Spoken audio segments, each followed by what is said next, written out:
Hey YouTube, today's video is a collaboration between myself and Ed Bolian from the VinWiki YouTube channel. If you didn't know this, a while back I went to Atlanta and I actually bought Ed Bolian's S65 AMG. So that was a lot of fun. I actually vlogged the whole process. I'll have a link to that vlog on my personal channel, that'll be down in the description.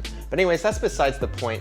While I was there, he actually gifted me this wheel from a Lamborghini Murciélago LP-640. So this is a really special wheel to me. This is one of my favorite supercars of all time. So I was really excited to receive this. Ed gave it to me with the purpose of making rings from it. It had a little crack in it, so it can't be used on a vehicle anymore. So we have all the permission we need to go ahead and just destroy this wheel and try to get as many rings out of it as possible. And if you didn't know, this wheel here has kind of an insane backstory, the whole Lamborghini that this came off of. I could never do it justice, but Ed, his entire channel is literally telling car stories and he's a phenomenal storyteller. So if you haven't seen his video describing the backstory of this car actually came from an Iranian drug dealer and it has a ton more to the story. This, Ed told me, is gotta be one of the most unique car stories. So we're going to be making rings out of this today. I've got a design drawn up here and I'm even going to add some carbon fiber accents to the ring. So we should be left with a really sweet design. The challenge is going to be hacking off a piece of this wheel that will be suitable for making rings out of. So my current strategy is to go in with this angle grinder, just cut off a section of the spoke. I think that should work and it should give us a piece big enough to work with. But if it doesn't, we'll start getting creative. We'll figure it out one way or another. But that's in a nutshell what we're gonna be working on today. I'll fill you in with any other details as they come up, but without further ado, let's go ahead and get started.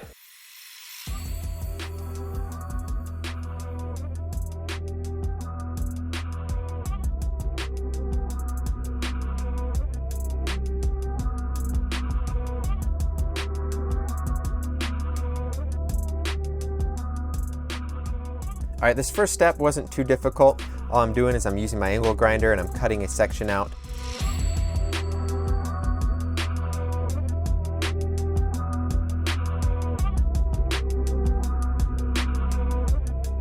The wheel itself was kind of getting in the way, so that made it a little bit tricky, but as you can see, I was eventually able to separate the piece out. Now I'm going to go ahead and use my mill, and I'm going to trim down 4 of the faces of this piece. That'll give us a much more easy to use bar to work with.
Now I'll section off a piece and use my metal bandsaw to cut it. That'll give us a blank that we can start working with.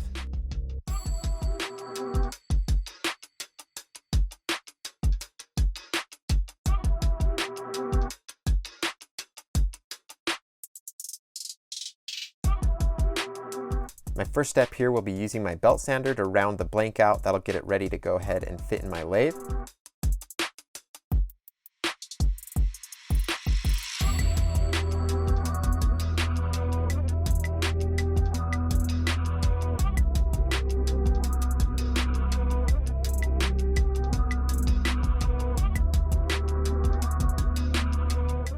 Now once it's in the lathe, I'll use a drill bit and then a boring bar to hollow out the inside diameter and get that to the size I need.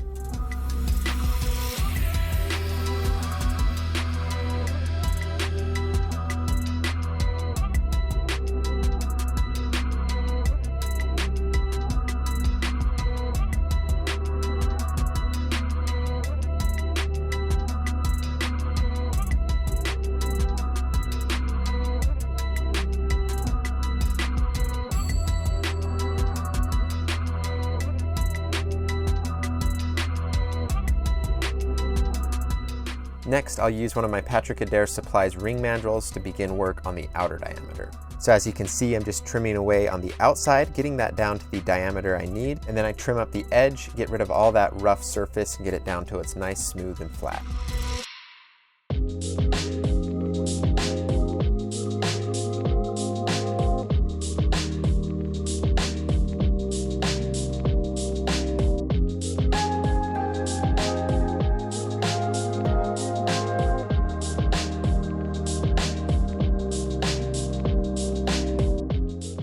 After quickly checking the dimensions, I'm going to go ahead and lay out the design and dimensions for this ring. So I use Sharpie and my calipers to mark that out. Now I'll use my lathe bit again to come in and carve away some of the material.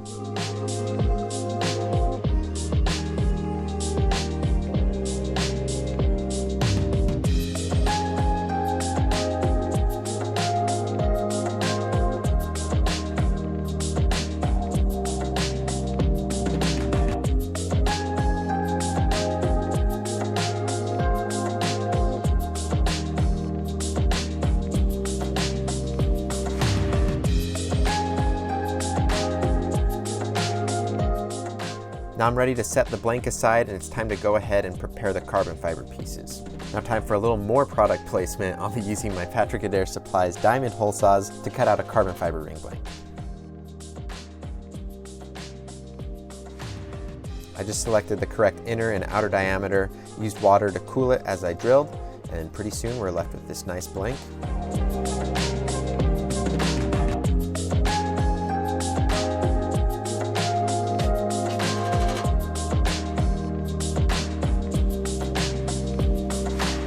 Rather than having to cut out two blanks and waste that material, you can see this little trick I'm doing here. I'm using a razor blade, and I'm able to split the carbon fiber blank in half. That'll be really nice. That saves us a little bit of time, saves a lot of material. That will allow us to get two blanks from just that one thicker ring blank.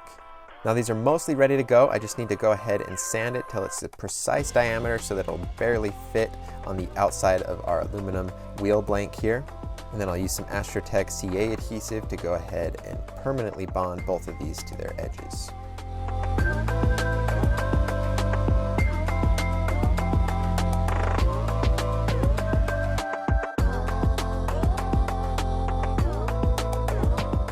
Now I need to trim this down, so I'll start on the belt sander, get this thing flush, then I'll switch back over to the lathe, and we'll go ahead and hollow out the inside, get it down to its final perfect inner diameter, and then we'll work on doing a comfort finish to this. That'll make this a really nice and comfortable ring to wear.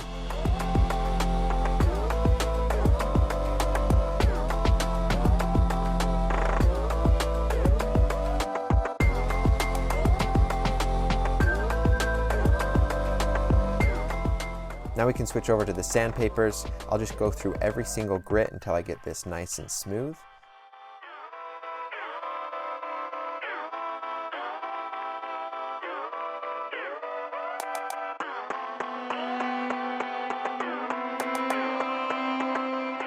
And then it's time to polish it. So I'll break out the Astrotech polish, and we'll give this an awesome mirror reflective finish.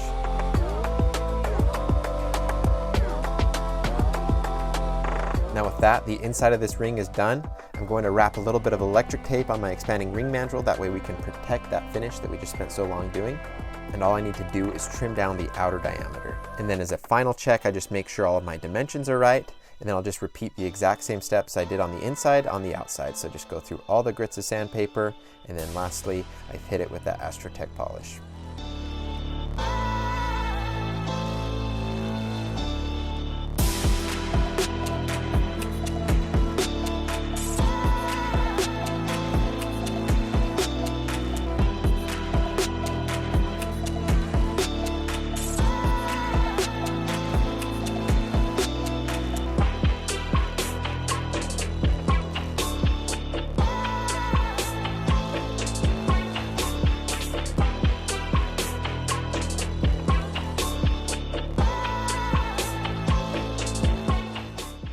Now normally this is where I'd be finished with the ring, but I wanted to do a last final finishing touch to this ring just to make it a little bit more special.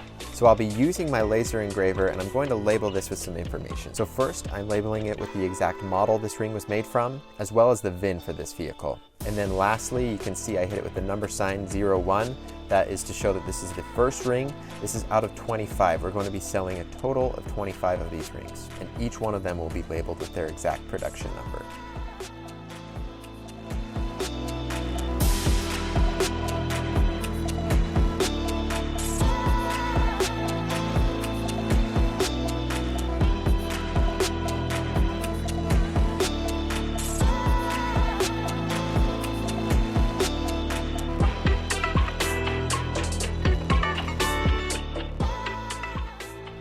Lastly, we got to figure out the packaging. So I'm making a certificate of authenticity here, but then we're going to be pulling out my premium packaging I use. This is a waterproof, crush-proof case and has a custom foam cutout that'll hold it all in there safe and securely. We'll go ahead and throw the certificate of authenticity as well as the ring box itself in there, close those latches, and this ring is finished.